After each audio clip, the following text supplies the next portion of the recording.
cheers to that.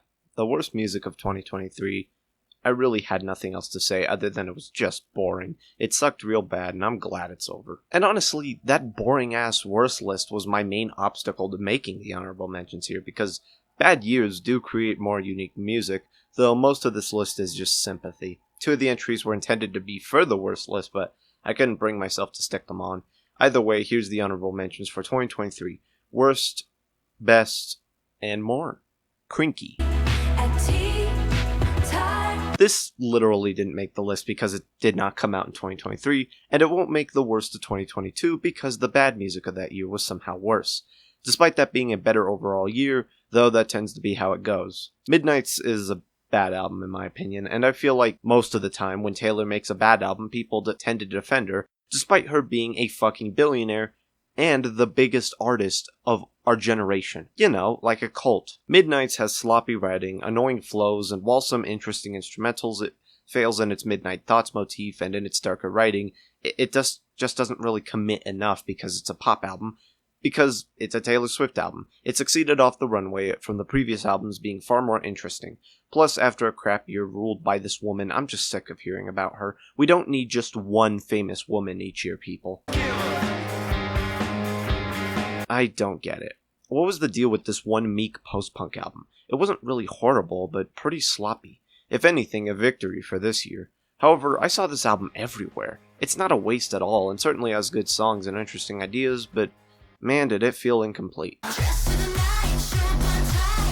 I was tempted not to include this at all, but mainly I just don't like it much. Even if Church Outfit was my personal favorite song, the album just sort of exists. I like Poppy moving in a more noise direction, though I think the music could be a bit longer, more anything, perhaps more hyperpop. The Ungood. One of many albums that mostly relied on rehashing. This was another contender for the worst list. In all cases, I kinda prefer the original. Maybe it will get a cover v cover if I ever get around to it. Was also hoping for new material after having 3 great albums in a row, but then again, I could see why she would want to use that newfound success to help push her older songs a little further. It was fine enough, I suppose. Certainly worth the listen, as I did find its form of post-punk interesting, but I think after Shame, I learned this form of post-punk doesn't do anything to me. Said the same in my bicycle video, but I'm not the biggest techno guy, though I will say it reminded me of the Flowers of St. Francis, and I think in hindsight, that comparison is pretty good, so drink my apple tree sap. Normally with YouTuber music, I tend to be harsher because, well, I expected this to be quite bad. However, Juno7 is an actual musician, and this album, though not amazing, was at least interesting, compared to the usual YouTuber shitpost album of add another venture to the shit pile. The album has some interesting experiments, and I finished it. I strongly dislike this. Has decent writing at times. I'm blaming it more on my own shortcomings rather than the album itself. Save the World and Strawberry Woman are both good songs, though. To clarify, I was in a bad mood when I listened to this, and I've recently learned that when I'm in a bad mood listening to an album, I tend to like it less. There are a few albums where that's happening, and usually giving it a second shot, I usually tend to loosen up. When will I get married? 'Cause I'm technically married. This was the last contender for the worst list. I'm not huge into its collage of demos and raw sounds, but I think that isn't a reason to stick it to the worst list. For the record, there were some really good singles from the group, but they're not on this album. You might like it. The OK. But I got myself steady. I like Define. It was certainly an interesting country album and one of the few popular ones that wasn't ass. I appreciate its commentary on growing up. More because I like Machine Girl and I like the game's soundtrack. Though not my favorite Machine Girl album, it's cool to see them working on such a fun game. On Cracker Island it was born. Decent enough. I was expecting a bit more from the band, but honestly the album was solid. Even with the title track initially being a bop. My favorite was Fool's Gold. I cannot stop imagining tardigrades and isopods dancing to it, don't ask why.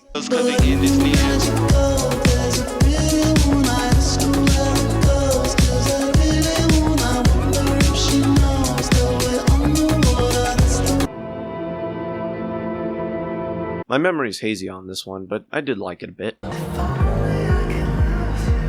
When it comes to electro dance albums, I didn't expect this one to stick. However, I like this one alright.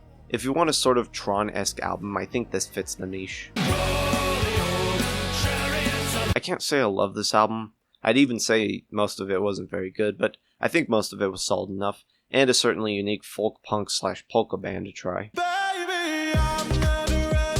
Not the best album of the year, not even in terms of popular releases, but it was a decent listen. It had a song I really liked.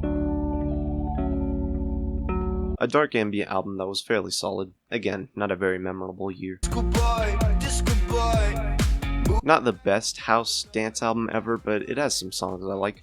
I also like, even if it released in 2023, how it kind of embodies that feeling of isolation during the pandemic. Tried this on a whim. Certainly a solid enough duo album, but the one song that stuck was Damage, since it reminded me of a Dead Cell track. I liked its commentary on the legal jurisdiction, I suppose. One of the few country pop albums I actually liked. It had a kind of reminiscent and relaxing sound to it, especially on the title track. Buck Meek sounds like a name from Phineas and Ferb. I will stand here like an idiot. I thought it was okay, but at least it was unique, even if I think it's a bit long and a bit too pretentious at times. This was an album I liked quite a moderate amount. Words. I'm not the biggest atmospheric black metal fan, but hey, I like this album, so give it a shot if you do like that. I like the writing of the album, but I mostly checked it out because I hadn't heard folk music from Australia yet. This was a solid enough rave album, and hey, from a YouTuber, so my standards were lower. It's charming and admirable. Mostly I like the premise of it, and that's mostly it. This one isn't an album I loved, but boy did it stick in my head for a while. The track James Gandolfini still kinda sticks in my mind, not for being the best, just for still being in my memory despite this not being anywhere near my favorite album. It's not even one of my favorite songs, it won't get out of my head. Out of This World. This came out last year, but I missed it. Shame, because this is a genuinely great indie pop album. Brad Pitt has been in my head forever now, along with, Getting Older.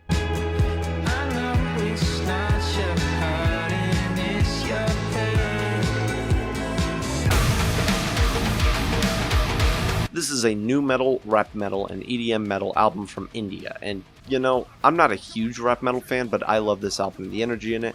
I missed this last year because I forgot the band name.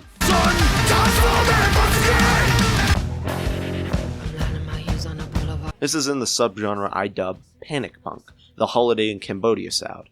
Fast-paced punk with high energy, witty and fun writing, and this is a great album in that subgenre I missed. Hard recommend. It's a fucking deluxe album from last year, damn it. Deluxe got my attention this year, came out last year. Whee! Not the best, but close. Another late bloom I only listened to this week, but for a fusion of pop and funk, many of this album was a treat. Besides this being one of the ultra-rare sci-fi concept albums I found, this album is relaxing, catchy, and tight. Also, I believe the third sci-fi concept album. I see JPEG Mafia the same way I see Frank Zappa, a very prominent and important figure in weirder alternative music. At the same time, his music is not for me, even if this was the most hyped release of the year. I did like my fair share of it, but this isn't my personal taste. Worth the mention, has some highlights. Certainly a solid contender in the year for pop, and interesting to see the jump to hyperpop given Rebecca Black probably helped create it by accident. Not my favorite Paranormal album, and if I hadn't given it a second shot, I probably would have put it towards the worst list, but it is a pretty good album. This was one of 2 Louis Young albums I listened to this year. This one was a real treat and is great, give it a shot.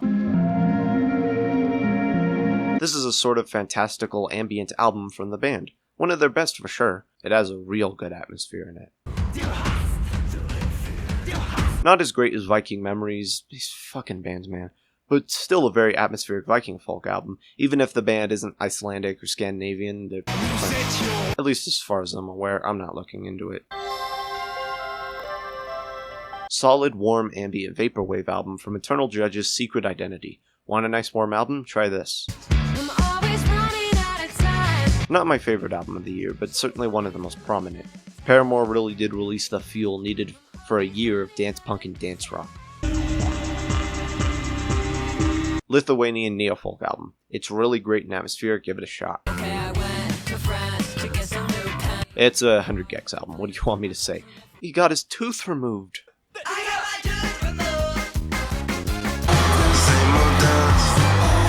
That's one hell of a name. Really solid pop album and one I really liked. I can't play a sample from this album because the last time I did it got banned in Russia and Belarus. What did Belarus ever do to you? Regardless, I was one of the few who thought this album was great. It's dreary and foreboding all throughout. It's greatly gothic in the right way. It's about death. I like it. Ghosts Again is genuinely one of my new favorite songs. I cannot get enough of that song. No chance for support. Mostly for being such a strange concept album. It's only a few songs too, if you need a reason. But I don't want the movies to play. Kimbra's new album was certainly an interesting one. I really liked the one opener track with its harsh bass. Self-titled from the band listed there. Really good alternative hard rock album. If you want something new, you should try this. I liked it more than Villains, even though the songs sort of bleed together. This was the year for video essay ass titles. Really good and much better than their last albums. I don't think I need to add commentary to this. Another Finland classic. I don't know, I loved it. It's great. I like the album name a lot. Very good and very interesting album, especially the intimate art rock writing. It's got a few songs I think are genuinely great. Blur's Return has some of the usual dour writing Blur does, and with a few very catchy songs. I think some songs certainly deserve their own videos. Bias. A very solid psychedelic rock album filled with catchy riffs and solos. I don't know what this is, but I love it. This and 1-800-PAIN. Same as I said in my bicycle video. Fairly good and DS sounding and cute. Mostly just for being in Japanese, but it's also the usual deer hoof affair. I don't think this band knows how to make a bad album. Yet. A fairly great art punk album. Not the best, but one I enjoyed quite a bit. Hold. My notes tell me I love this. Apparently they're from my area. Hey! Get out! Another really good and really sad entry from How to Disappear Completely. A fairly great progressive metal album, even if I prefer some of the songs off Virus's singles. I do prefer this more as an album. I gave Rodrigo a hard time this year, as I've said, but yeah, I thought this album was really good. Even then, I still would prefer more of a rock album instead of a pop album, but I guess she is a pop star. And I can't deny that it's not her fault, but I'm bitter. To think, I almost didn't bother with this because I wrote off Combs. It's a good thing I gave it a shot. This is a really good album, and melancholy in the right places. I still think the cover is overrated. Some say it's better than the original. No. Mentioned this on the side in a video somewhere, someplace, but I found the one half of the double albums I listened to really interesting. Even had some highlights. If you want a very experimental concept album about the world, check it out. Don't listen to both sides. I only listen to the bright side. I'm not listening to both. Another real good black metal album. I'm surprised because normally black metal does little for me. I think the reason Americans don't listen to music like this because we don't have these keys on our keyboards. It made me cry a little, mostly because the soft tired vocals really strum my heartstrings.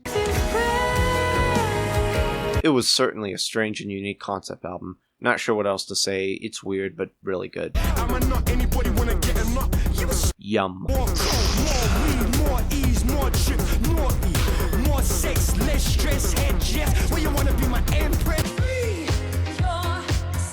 That feels good. Do it again. Also, free yourself. Keep on running up the mill. While I tend to overexpose myself to these kinds of folk, even neo-folk, I highly recommend this album because it was great. Didn't expect to listen to this, but after some recommendations, I tried it. A quite great concept album about the dangers of technology and a lot of allusions to the surreality of our encroaching future. This is the third sci-fi album, by the way. The first one is by Ali Rocket. Listen to this while writing this. This is sort of a modern queer punk album in the same vein as Emil and the Sniffers and Patrol Girls. It's fairly heavy and catchy. Try it. Oh god, why? The best list is going to take me a long time, provided I ever get around to it. I'll explain more later, but in general, 2023 was still a bad year, but bad years make really unique music. I really stepped out of my normal comfort zone, and while that might not last, it was interesting to try so much new stuff. While you may not agree with me, and I may not care, you should always try albums that sound interesting to you, because that is society or something.